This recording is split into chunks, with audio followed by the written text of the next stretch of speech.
दोस्तों नमस्कार। महानगर टीवी के रूबरू कार्यक्रम में आपका स्वागत है। मैं प्रदीप। आपको याद होगा कुछ टाइम पहले हमने आपको एक रूबरू कार्यक्रम में मुलाकात कराई थी ऑल इंडिया यूथ फाउंडेशन के महासचिव राजेश कुमार जी। इनके विचार आपने सुने और आपने देखे भी थे और हमें काफ़ी रिस्पांस भी अच्छा मिला था। आइए आज आपकी मुलाकात कराते हैं हम अपने रूबरू कार्यक्रम में ऑल इंडिया यूथ फाउंडेशन के राष्ट्रीय अध्यक्ष वीरेंद्र सिंह जी से। वीरेंद्र सिंह जी, महानगर टीवी के रूबरू कार्यक्रम में आपका स्वागत है। वीरेंद्र जी, ये जो ऑल इंडिया यूथ फाउंडेशन है, इसका स्थापना आपने कब की? देखिए, वैसे तो ऑल इंडिया यूथ फाउंडेशन बनाने का मेरा सपना काफ़ी टाइम पहले से था, लेकिन 4 जनवरी 2010 में हमें इसका सर्टिफिकेट मिला। आपने ऑल इंडिया यूथ फाउंडेशन नाम ही क्यों चुना? ऑल इंडिया यूथ फाउंडेशन नाम चुनने के पीछे काफ़ी बड़ी हिस्ट्री है कि 63 साल की आज़ादी में अभी तक जो मैंने देखा, भारत के युवाओं के साथ जो छल हुआ है राजनीतिक तौर पर, सामाजिक तौर पर और व्यावसायिक तौर पर, जो मैंने देखा कि ऑल इंडिया यूथ फाउंडेशन को बनाना बहुत ज़रूरी है। नौजवानों को संरक्षण नहीं मिला और कॉलेज में, स्कूल में जो नौजवान अव्वल होता है, वही आज के समाज में कॉलेज से निकलने के बाद वो अपने आप को निठल्ला और बेकार समझता है, क्योंकि 63 साल की आज़ादी में ऐसी पॉलिसियाँ नहीं बनी कि वो जैसे ही कॉलेज समाप्त करे और कहीं जॉब में आए या किसी अच्छे बिजनेस में आए। इसीलिए हमें बनाना पड़ा all India youth foundation. Virendra ji, all India youth foundation के क्या उद्देश्य हैं? सबसे पहला उद्देश्य यही है कि नौजवानों को संगठित करना और भारत के टोटल नौजवानों को जो 65% के करीब हैं, भारत के नौजवानों को जो नौकरी नहीं मिली, व्यापार नहीं मिला, भारतीय एजेंडे में है कि नौकरी या व्यापार या फिर बेरोजगारी भत्ता नौजवानों को मिलना चाहिए। जो नहीं मिल पाया उसको हमारी डिमांड है कि भारत के हर एक नौजवान को या तो नौकरी मिले या व्यापार मिले या बेरोजगारी भत्ता मिले। हम लोग चाहते हैं कि भारत का जो नौजवान बहुत बुरी तरह से लूटा गया है, चाहे वो जितने भी संघर्षशील काम हुए हैं, चाहे वो बड़ी बड़ी रैलियां हैं, चाहे बड़े बड़े जलसे हैं, चाहे किसी भी राजनीतिक पार्टी के कार्यक्रम हैं, नौजवानों ने ही उन संघर्षशील कामों को किया है। लेकिन नौजवानों के लिए आज तक मेरी नज़र में ऐसी कोई पॉलिसी नहीं आई कि नौजवानों के लिए किया जाए। नौजवानों का कॉल सेंटर के नाम पर शोषण हो रहा है। नौजवान क्या मल्टीनेशनल कंपनियों के प्रॉफिट के लिए बने हुए हैं? भारतीय नौजवान भारत की गौरव को बढ़ाने के लिए पैदा हुआ है, लेकिन आज का नौजवान भटक गया है। आज का नौजवान दिशा विहीन है। आज के नौजवान को कोई नेतृत्व नहीं है, सब लोग उसको यूज़ करना जानते हैं। इसीलिए ऑल इंडिया यूथ फाउंडेशन का हम लोगों ने स्थापना की है और हम लोग चाहते हैं कि ज़रूरत है भारत का नौजवान एक हो, ज़रूरत है भारत का नौजवान एक मंच हो, क्योंकि बिखरे हुए लोगों को उनका हक नहीं मिलता। समझते क्यों नहीं आखिर हमारे लोग ये नुक्ता कि लुट जाते हैं वो राही जिन्हें रहबर नहीं मिलता, जिन्हें रहबर नहीं मिलता। बहुत खूब, बहुत खूब वीरेंद्र जी, बहुत खूब। नौजवानों के लिए जो आपने ये शेर सुनाया है, काबिल तारीफ था। वीरेंद्र जी, मैं आपसे एक बात और कहना चाहूँगा। आज से कुछ टाइम पहले महानगर टीवी के रूबरू कार्यक्रम में हमने रूबरू कराया था आपके महासचिव राजेश कुमार जी को।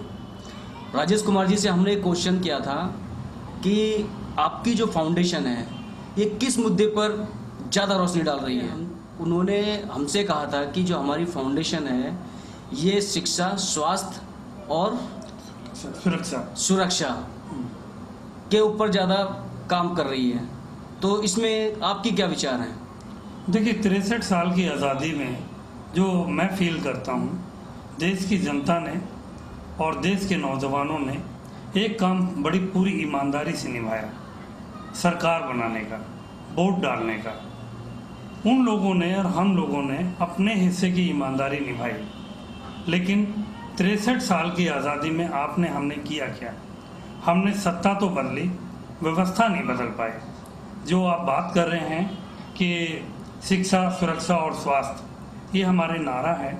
हमारा नारा है कि ये देश के अंदर फ्री मिलनी चाहिए। शिक्षा, दोहरी शिक्षा नीति चल रही है। 63 साल की आज़ादी में आज शिक्षा का स्तर वो हो गया है कि जो हर एक आदमी इसको हासिल नहीं कर सकता। आज गरीब का बच्चा अच्छी शिक्षा पढ़ने के लिए, अच्छी शिक्षा पाने के लिए वो 6 लाख रुपए, 8 लाख रुपए, 2 लाख रुपए डोनेशन नहीं दे सकता। कैम्ब्रिज के स्कूल के बच्चों की जो मॉरल है इतना हाई है, और वही सरकार के स्कूलों के, प्राइमरी हो या हाई सेकेंडरी हो, उन स्कूलों के बच्चों का मॉरल कितना लो है वो उस स्तर से पता चल जाता है कि हमारी गवर्नमेंट ने हमें दिया क्या। 63 सालों में मैं एक बात और कहना चाहूँगा आपको कि आपने हमने सत्ता बदली, व्यवस्था नहीं बदल पाए। पिछली बार भी चाहे बीजेपी का शासन था तब भी एक हॉस्पिटल में, सरकारी हॉस्पिटल में एक बेड पर 4-4 मरीज थे। आज भी वही चीज़ है। और स्वास्थ्य की बात अगर मैं करूं, बीजेपी के बाद अगर हमने शासन को बदला, कांग्रेस आई या जो भी पार्टी आई, उनके शासन में भी एक बेड पर 4-4 मरीज रहे, ओपीडी में दवाइयाँ नहीं मिली, ऐसे हालात रहे।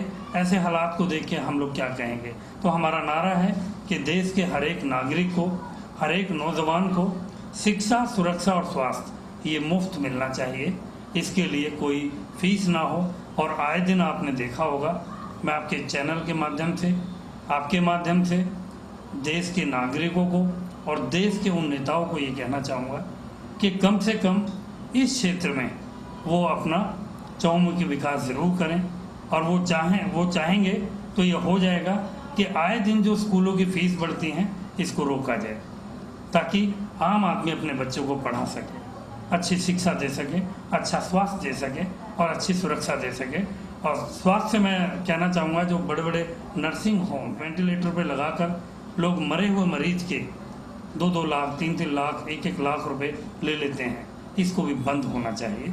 हमारी गवर्नमेंट ऐसे नए नए हॉस्पिटल बनाए जिससे कि आम आदमी को, चाहे वो हिंदू हो, मुसलमान हो, सिख हो, ईसाई, पादरी, बौद्धिस्ट, चाहे जो भी हो, लेकिन वो वहाँ पर इलाज करा सके।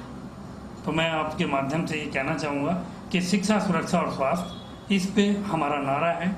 ज़्यादा से ज़्यादा संख्या में हमारे साथ आएँ और इस नारे को बुलंद करें, ताकि गवर्नमेंट इसकी तरफ ध्यान दे और इसको फ्री करने में आप और हम सब मिलकर इसे फ्री करा सकें।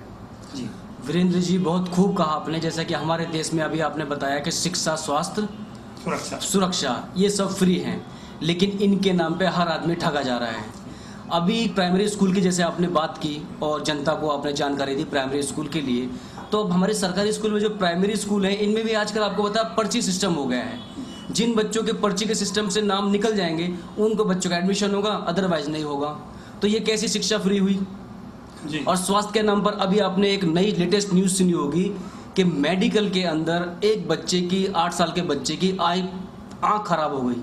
सिर्फ उनके मेडिकल के डॉक्टर को ये बताने में 3 महीने का वक्त लग गया कि उनके हॉस्पिटल में ये डिपार्टमेंट है ही नहीं, प्लास्टिक सर्जरी का डिपार्टमेंट नहीं है, और उस बच्चे की एक आँख खराब हो गई।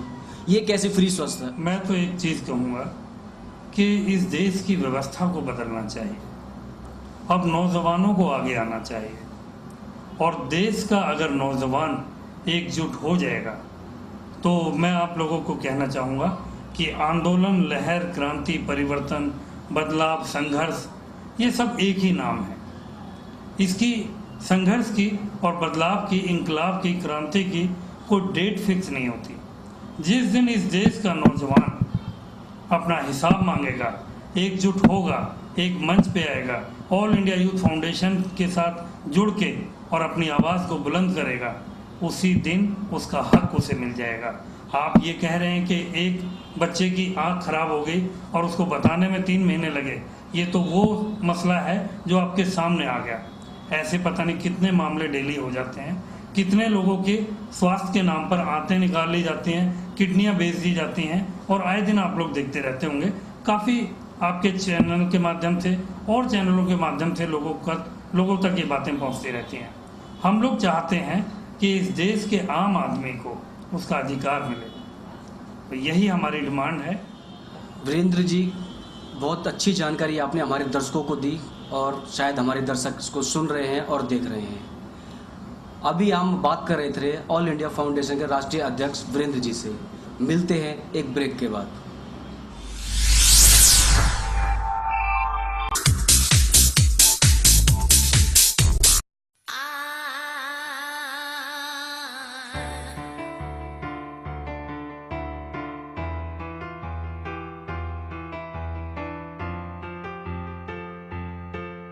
वेस्ट दिल्ली का लोकप्रिय टीवी चैनल महानगर टीवी। जन जन की आवाज, आपकी आवाज, जन समस्याओं को उठाता, विकास की बात करता। महानगर टीवी राष्ट्रीय, क्षेत्रीय, स्थानीय खबरों पर नजर रखता। महानगर टीवी नेता, अभिनेता, चाहे हो अपराधी, सब पर नजर रखता। महानगर टीवी धार्मिक, सामाजिक, एजुकेशन, फिल्मी दुनिया पर डालता प्रकाश। महानगर टीवी।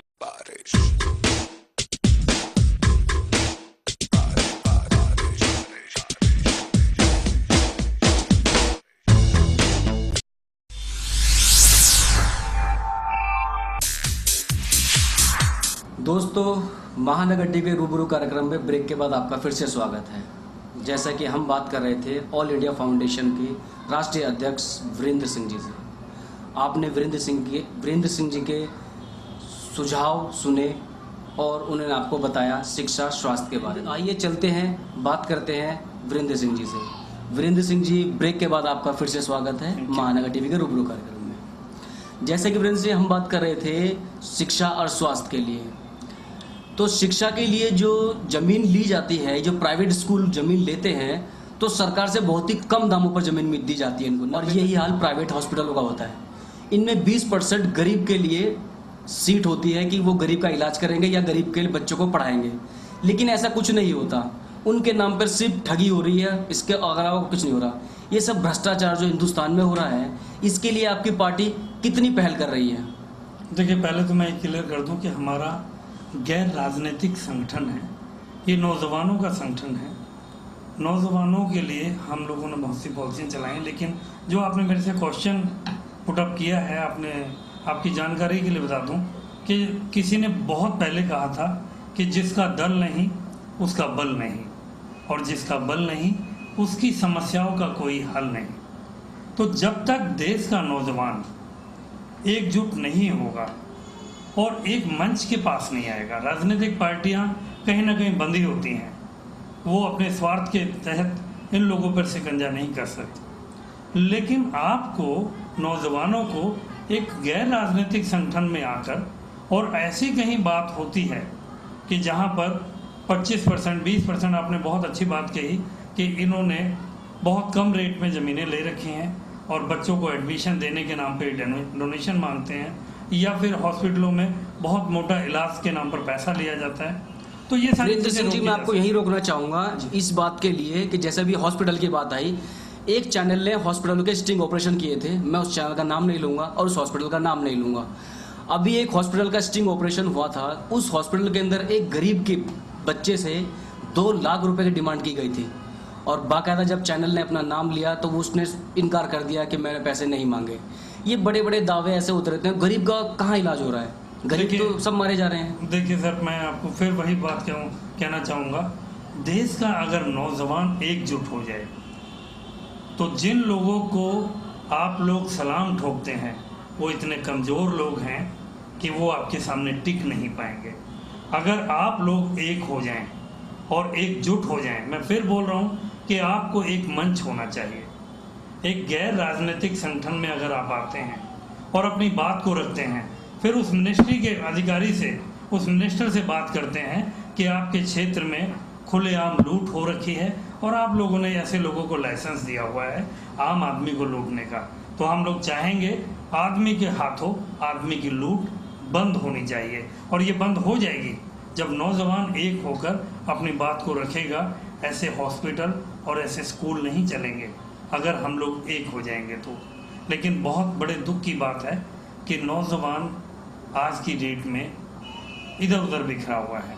वो अपनी चैटिंग पर, अपनी बाइक पर या अपने और मसलों में लगा हुआ है। ये भी व्यवस्था का दोष है या फिर उन लोगों को अभी ये नहीं पता कि हमारी मंजिल क्या है। साथियों, मैं आप लोगों से भी कहना चाहता हूँ कि आप लोगों के लिए अभी बहुत ऐसा टाइम है जो बहुत ज़्यादा क्रूशियल टाइम कहा जा सकता है, क्योंकि अभी आपको पता नहीं है और जब तक आपको होश आएगा तब तक आपका सब कुछ लूट चुका होगा। तो ज़रूरत है आप लोग एक साथ आएँ। और जैसा कि महानगर टीवी के माध्यम से आपने सुना कि स्कूलों में डोनेशन मांगते हैं या हॉस्पिटलों में बिल बना देते हैं, इस सब को रोका जा सकता है अगर आप एक होंगे। आप लोग हमारे साथ आएँ, एक मंच हो तो आपकी समस्याओं का हल होगा। गरीब का बेटा हो या हो राष्ट्रपति की संतान, सबको हो रोजगार, यहाँ पर शिक्षा मिले एक समान, ये हमारा अपना नारा है। हम लोग चाहते हैं आप लोग इसमें जुड़ें। वीरेंद्र जी, मैं एक क्वेश्चन आपसे और करना चाहूँगा कि जो आपके ऑल इंडिया यूथ फाउंडेशन है, ये एक राजनीतिक पार्टी है या राजनीति में जाने की तैयारी चल रही है? देखिए, ना तो ये राजनीतिक पार्टी है, लोगों को बड़ा भ्रम हो जाता है, कहीं कुछ बोलते हैं, कहीं कुछ सुनने को आता है। ये नॉन पॉलिटिकल संगठन है। ये राजनीतिक पार्टी ना तो है और ना ही कभी भविष्य में रहेगी, और ना ही ऐसा मेरा विचार है कि इसमें काम करने से मैं राजनीतिक कोई फ़ायदा लूँगा। मैंने अपने जीवन में कसम खाई हुई है, मैं पूरा जीवन कभी कोई ना तो काउंसलर का इलेक्शन, ना एमएलए का, ना एमपी का, कभी पूरे जीवन में इलेक्शन नहीं लड़ूंगा। ये मेरा अपना आपसे वादा है, आपके चैनल के माध्यम से जनता से वादा है। तो ये चीज़ तो बिल्कुल ही दिमाग से निकाल देनी चाहिए, ये कोई राजनीतिक पार्टी है जी। ये इसीलिए कि जब एक पार्टी किसी के लिए कार्य करती है तो एक सोच बन जाती है। जैसे कि अभी आपने देखा होगा, सभी लोग रामदेव बाबा जी के लिए क्या कह रहे हैं, वो ये कह रहे हैं कि ये प्रधानमंत्री बनना चाहते हैं जी। तो इसी के लिए मैंने आपसे ये क्वेश्चन किया है, मैंने इसी जानकारी के लिए, ताकि हमारी जनता आपके बारे में भ्रमित ना हो। जी बिल्कुल ठीक। तो मैं वीरेंद्र जी एक जानकारी और चाहूँगा, तो एक राजनीतिक पार्टी भी नहीं है और राजनीति में जाना भी नहीं चाहते हैं आप, तो आप एक समाज के लिए समाज सेवा कर रहे हैं। जी बिल्कुल, समाज सेवा कर रहे हैं। हमारा नारा है, सरकार से हमारी डिमांड है, और जो अच्छी सरकार है उसको हम लोग सपोर्ट करते रहेंगे। हम लोग, ऐसा नहीं है कि कांग्रेस ही है, बीजेपी वाले हैं, हम लोग इस देश के नागरिक हैं। और इसीलिए मैं देश के नौजवानों को आह्वान करता हूं कि आप लोग एक मंच आएँ। आप लोगों को ज़रूरत है एकजुट होने की, क्योंकि सबसे ज़्यादा हक आप लोगों का मारा गया है। आप लोगों के साथ बहुत बड़ा शोषण हुआ है, बहुत बड़ा धोखा हुआ है, तो आपको एकजुट होना बहुत ज़रूरी है। और हम लोग एक चीज़ और आप लोगों के चैनल के माध्यम से कहना चाहेंगे कि जो मैं बीच में बात कर रहा था, जैसा हमारा नाम है ऑल इंडिया यूथ फाउंडेशन, हमारा 17 स्टेटों में ऑफिस है और करीब 5 स्टेट में तो हमारा बहुत अच्छा काम चल रहा है। बिहार में, दिल्ली में, हरियाणा में, यूपी में और पंजाब में हम लोग वहाँ के नौजवानों तक पहुँच चुके हैं। हम लोग चाहते हैं कि इस देश का अगर नौजवान जागेगा तो भ्रष्टाचारी, आतंकवादी और अपराधी भागेगा। अगर नौजवान जागेगा तो हम लोग चाहते हैं योजनाओं का ग्रामीणीकरण हो, ग्रामों का औद्योगिकरण हो, उद्योगों का श्रमीकरण हो, श्रम का राष्ट्रीयकरण हो और राष्ट्र का पूंजीकरण हो। लेकिन पूंजी का हमें विकेंद्रीकरण चाहिए, केंद्रीकरण नहीं। मेरा कहने का मतलब ये है कि अगर योजनाओं का ग्रामीणीकरण होगा तो ग्रामों का औद्योगिकरण होगा। अगर योजनाएं गांव देहात में लगेंगी तो वहाँ के लोगों को वहीं काम मिलेगा। अगर योजनाओं का ग्रामीणीकरण हुआ, ग्रामों का औद्योगिकरण हुआ, तो उद्योगों का श्रमीकरण होगा, वहाँ के लोगों को काम मिलेगा। लेकिन श्रम का राष्ट्रीयकरण होना चाहिए। श्रम का अगर राष्ट्रीयकरण होगा तो लोगों को पलायन करके अपने शहर से दिल्ली नहीं आना पड़ेगा, मुंबई नहीं जाना पड़ेगा और आसपास के महानगरों में नहीं जाना पड़ेगा। वो अपने गांव शहर में ही काम उनको मिलेगा। अगर यही प्रक्रिया पूरे राष्ट्र में चली, अगर श्रम का राष्ट्रीयकरण हुआ तो राष्ट्र का पूंजीकरण होगा। लेकिन पूंजी का विकेंद्रीकरण चाहिए। टाटा, बिरला, डालमिया, धीरू भाई अंबानी, इनके पास पैसा है तो हमें कोई मतलब नहीं, लेकिन एक आम आदमी के पास इतना पैसा होना चाहिए ताकि वो अपने बच्चों को अच्छी शिक्षा, अच्छी सुरक्षा और अच्छा स्वास्थ्य दे सके। लेकिन आज हालात कैसे हैं? आज हालात ऐसे हैं कि अगर किसी के घर में उसकी बेटी और दामाद मिलने आ जाते हैं तो वो लोग वो पड़ोसी अपने पड़ोसी के घर भागता है, फिर 500 रुपये दीजिए, मैंने बेटी और दामाद को विदा करना है। ऐसे हालात क्यों हैं? 63 साल की आज़ादी में अगर आज भी हम डिमांड करते हैं कि हमें रोटी, कपड़ा, मकान चाहिए या रोज़गार चाहिए, तो लानत है ऐसे सरकारों पर। मैं तो ये चाहूँगा कि आप लोगों को अपना हिसाब अपने तरीके से मांगना चाहिए, आपको आंदोलन करना चाहिए, आपको बाहर आना चाहिए घरों से। आज आपका नौजवान वर्ग और आपका नौजवान बेटा नौकरियों के लिए धक्के खा रहा है। आज आप मल्टीनेशनल कंपनियों के प्रॉफिट के लिए अपने बच्चे को ड्रग्स एडिक्ट बनाते जा रहे हैं। वो नौजवान जो देश की रक्षा के लिए काम आना चाहिए, जो देश के गौरव को बढ़ाना चाहिए, वो कॉल सेंटरों में जाने के बाद नशेड़ी बनता जा रहा है। वो सिगरेट पीता है, क्योंकि दिन बना है काम करने को, रात बनी है आराम करने को। इस देश में कॉल सेंटर की एक ऐसी पॉलिसी आई है जहाँ पे रात को काम दिया जाता है। हमारे देश का नौजवान जब रात को काम करने वहाँ जाता है तो वहाँ उनको कॉफ़ी इतनी हार्ड दी जाती है ताकि वो सो ना पाए, वो उसे सिगरेट दी जाती हैं, सिगरेट के साथ साथ बिस्की दी जाती है। एक पूरी की पूरी पीढ़ी को ख़त्म करने की साजिश चलाई जा रही है। इस देश के नेताओं को देखना चाहिए, इस देश के बुद्धिजीवियों को देखना चाहिए और इस समाज को देखना चाहिए कि हमारी युवा पीढ़ी कहाँ जाएगी। उन लोगों को और हमारी नई पौध को बचाना बहुत ज़रूरी है। तो नौजवानों से तो मैं आग्रह करूँगा कि हम लोग अगर आज भी नहीं संभले तो बहुत बुरा दिन आने वाला है। और मैं अक्सर अपने उसमें लिखता हूँ, मैं मेरे बार बार फेसबुक पे या और माध्यम से मैं लिखता रहता हूँ कि देश के युवा को एकजुट होना है। आज नहीं जागे तो तुमको कफन से हाथ भी धोना होगा। कर्तव्य क्रांति भूल गए तो अगली पीढ़ी को रोना होगा। साथियों, आज ज़रूरत है आप लोग एक हों, ज़रूरत है एक मंच हो, ज़रूरत है हमारी एक आवाज़ हो। क्योंकि फिर मैं वही बात कहूँगा, बिखरे हुए लोगों को उनका हक नहीं मिलता। समझते क्यों नहीं आखिर हमारे लोग ये नुक्ता कि लुट जाते हैं वो राही जिन्हें रहबर नहीं मिलता, जिन्हें रहबर नहीं मिलता। वीरेंद्र जी, जैसा कि आप बार बार दर्शकों को हमारे बता रहे हैं, युवाओं को जागना चाहिए, एक मंच होना चाहिए, एक आवाज़ होना चाहिए। मैं आपसे एक जानकारी चाहूँगा कि ऑल इंडिया यूथ फाउंडेशन क्या हमारे युवाओं के लिए कुछ सोच रही है? जैसा कि आपने अभी बताया कि हमारे जो युवा हैं वो भटक चुके हैं, कॉल सेंटर में रात को ड्यूटियाँ करते हैं और उनको जो इतना हार्ड कॉफ़ी आप बता रहे हैं दी जाती है ताकि वो जाकर अपनी ड्यूटी पूरी कर सकें। तो मैं ये जानकारी चाहूँगा आपसे कि हमारी जो ऑल इंडिया यूथ फाउंडेशन है, ये कुछ युवाओं के लिए कुछ ऐसा कुछ कार्य कर रही है कि हमारे युवा ना भटकें और सही ट्रैक पर आ जाएं। बहुत अच्छी बात पूछी आपने। एक तो मेरी पीछे एक बात रह गई थी कि नौजवानों को जो कॉफ़ी दी जाती है या फिर जो पैसा दिया जाता है, मैंने बोला था कि दिन बना है काम करने को, रात बनी आराम करने को। लेकिन अगर रात में आप लोग काम लेते हैं तो कम से कम उसे उतना पैसा मिलना चाहिए जितना आपके देश के अंदर, जिस देश का वो काम कर रहे हैं, उस देश में जितना दिन में काम करने का पैसा मिलता है, कम से कम उतना तो दीजिए। अगर वहाँ $6000 उस नौजवान को मिलते हैं जो अमेरिका का है या किसी और कंट्री का है, तो भारतीय नौजवान को $6000 नहीं, कम से कम $5000 दीजिए। $5000 का मतलब है कि कम से कम 2.5 लाख रुपया, 2 लाख रुपये महीना तो दीजिए, 1 लाख रुपये मंथली तो दीजिए। आप उसका खून चूस रहे हैं। और ऐसी पॉलिसी इस देश के क्या नेताओं को नज़र नहीं आती? इस देश के शासन चलाने वालों को नज़र नहीं आती, जिन्होंने मल्टीनेशनल कंपनियों के नाम पर हमारे नौजवानों को लूटने का काम किया हुआ है। उन लोगों को समझ लेना चाहिए कि आने वाले टाइम में आप लोगों से इस देश का नौजवान हर चीज़ का बदला लेगा। दूसरी चीज़ मैं आप लोगों को ये कहना चाहूँगा कि हमारा नारा है कि नौजवानों को शिक्षा और रोज़गार का अधिकार दिलाना है। ये हम लोग चाहते हैं।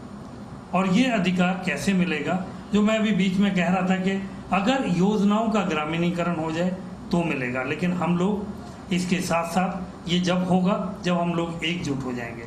इससे पहले हम लोगों ने स्टार्ट किया है SHG के तहत, सेल्फ हेल्प ग्रुप के तहत हम लोग नौजवानों के लिए एक प्रोग्राम लेके आए हैं, जिसमें काफ़ी लोगों को हम लोगों ने काम दिया है और आगे भी हम लोग आप लोगों को, कई हज़ार लोगों को हम लोग फिर SSG के तहत, सेल्फ हेल्प ग्रुप के तहत हम लोग आप लोगों को काम देना चाहते हैं। जो बेरोज़गार नौजवान साथी हैं वो आकर ज़रूर मिलें, आपके चैनल के माध्यम से मिलें, या ऑल इंडिया यूथ फाउंडेशन की www.allindiayouthfoundation.com पे सर्च करें, या फिर मेरे से फेसबुक के साथ जुड़ें, या हमारे जगह जगह ऑफिस हैं वहाँ मिलें।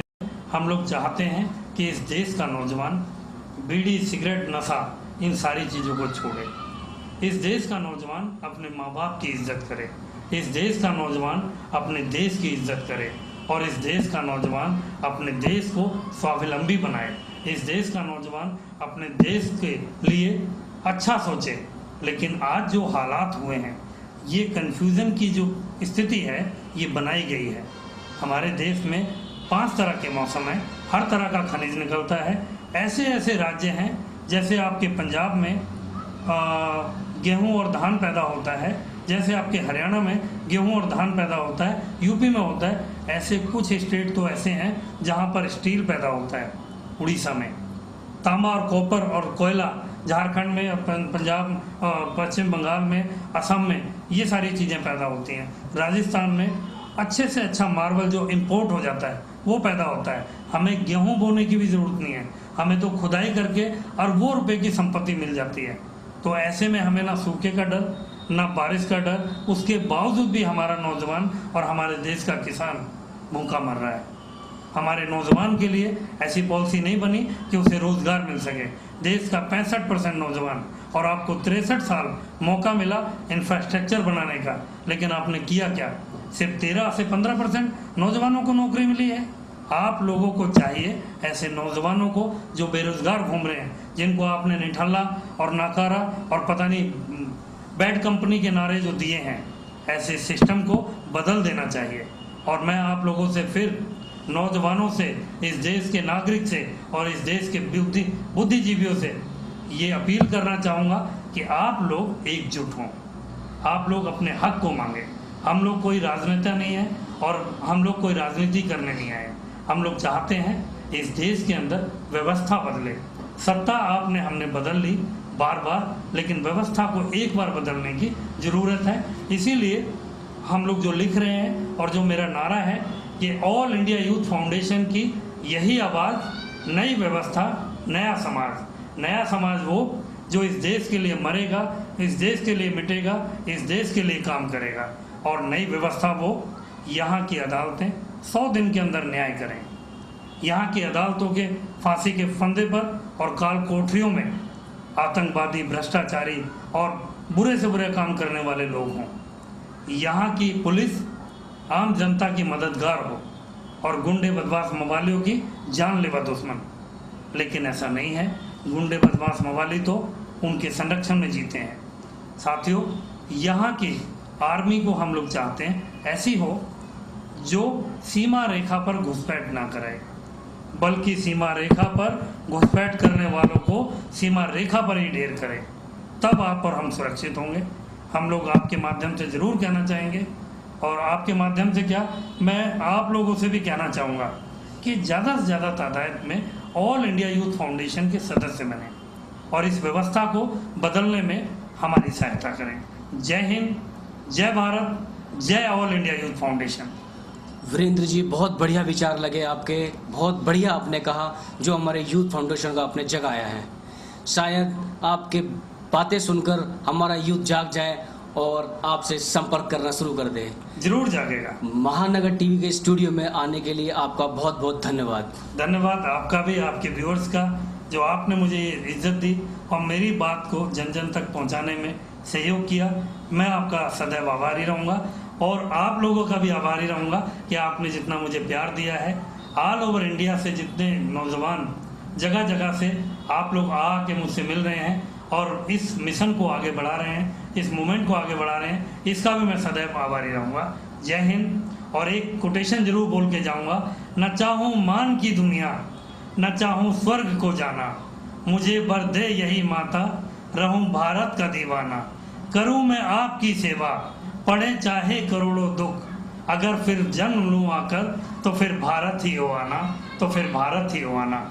जय हिंद, जय भारत, जय ऑल इंडिया यूथ फाउंडेशन। बहुत बढ़िया वीरेंद्र जी। दोस्तों, अभी आपने हमारे महानगर टीवी के रूबरू कार्यक्रम में वीरेंद्र जी के विचार सुने। आपको ये विचार कैसे लगे आप हमें ज़रूर बताइएगा। बहुत ही सराहनीय विचार थे।